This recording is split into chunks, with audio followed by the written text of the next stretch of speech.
Tucker had a heated argument recently with Charles Chamberlain of Democracy for America, challenging him about the morality of abortion when a fetus is capable of surviving outside the womb. There are people who have real concerns, moral concerns about abortion that aren't rooted in their desire to oppress women. These are real questions. And when you spew mindless propaganda about choice and medical procedures and blah, blah, blah, blah, blah, it kind of blurs what is a really important question, like, do you have the right to take a life?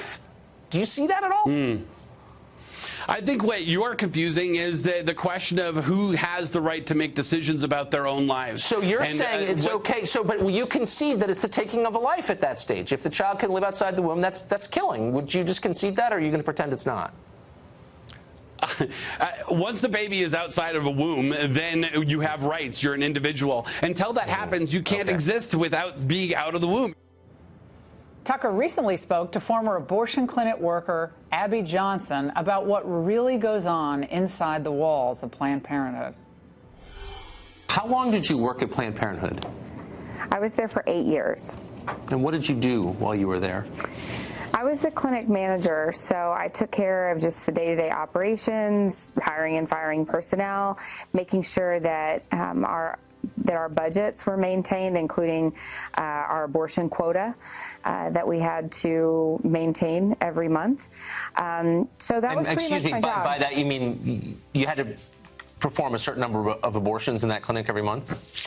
That's right. So every abortion facility within Planned Parenthood has a monthly abortion quota that they must meet. Why? That's how they make their money. About 50% of their income is just cash from abortion services. And so in order to keep their clinics open, they have to sell so many abortions. But what about all the mammograms and life-saving work they do?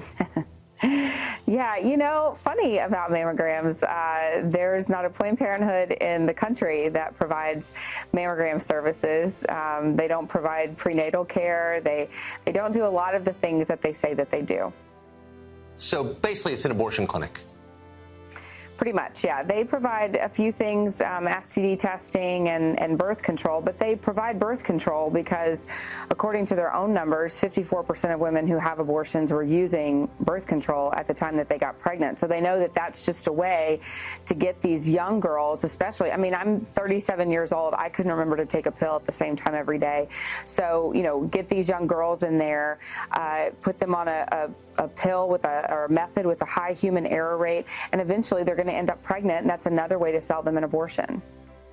So they also sell fetal tissue, baby parts, and you saw that happen. What are the economics of that? Yeah, at the affiliate where I worked, we sold the whole body for about $200 per fetus. That went to a company called Amphioxus, and you know, the Houston facility, the largest, I worked for that affiliate. It's the largest abortion facility in the Western Hemisphere, second largest to China, and we had capacity to perform about 75 abortions every day, 6 days a week. So if you look at even half of those women, having tissue that is suitable to be donated or sold, then you're looking at over $2 million a year just at that one clinic. But I thought that Planned Parenthood or any facility like Planned Parenthood is not allowed to sell human parts. Yeah, it's interesting because the way that they line item everything, it looks like it's a legitimate business transaction. But because the law says that they can charge for things like shipping and handling and things like that. And so if they line item it correctly, then it looks like that you're just paying for handling services or for shipping services. But really, there is no additional handling involved. There is no additional shipping involved. Amphioxus came and picked up the parts from our facility.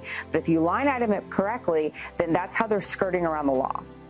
So in your 8 years there, did any of your coworkers ever acknowledge how ghoulish and horrible the whole thing is? just the whole enterprise that you were in the middle of? Yeah, I mean, I think, though, what happens is, and this happened to me as well, I mean, when you're working inside of an industry like that, you become very dark, and you stop seeing just the heinous acts that you're participating in, and it becomes a joke. And I remember my supervisor, you know, joking about the babies that we aborted, and things, you know, like the security code on our alarm was 2229 because that spelled out baby, and they thought that was just hilarious. The freezer in the lab where we pieced together baby parts, and we would, after we reassembled them, we would put them in this freezer.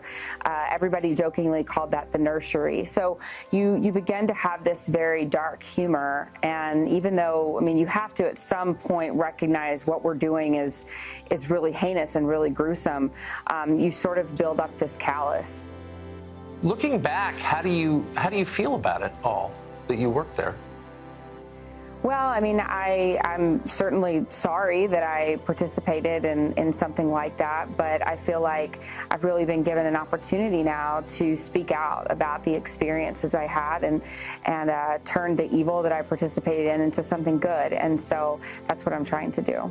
Well, we're grateful that you came. I mean, this is a subject cloaked by euphemisms, and it's just nice to know what choice really means. Thanks for telling us, Abby. Thank you so much.